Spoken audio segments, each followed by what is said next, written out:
So ఇప్పుడు మనం కొన్ని జాతకాలు అబ్జర్వ్ చేసినప్పుడు ఈ ఫస్ట్ అండ్ ఫోర్త్ పాయింట్ అంటే లగ్నం, లగ్నాధిపతి యొక్క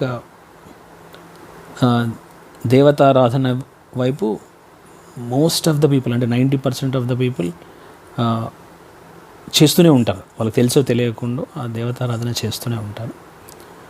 అండ్ లగ్న నక్షత్రం కూడా, లగ్న నక్షత్రాధిపతి దేవతారాధన కూడా వాళ్ళు చేస్తూ ఉంటారు.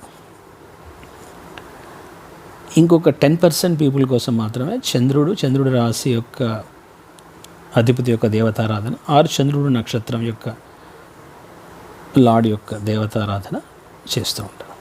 సో ఈ విధంగా మీరు జాతకాన్ని పరిశీలించినప్పుడు ఫస్ట్ లగ్న చూసుకొని లగ్నాధిపతి లేదా లగ్న నక్షత్రాధిపతి లేదా చంద్రుడున్న రాశి అధిపతి, చంద్రుడున్న నక్షత్రాధిపతి, ఈ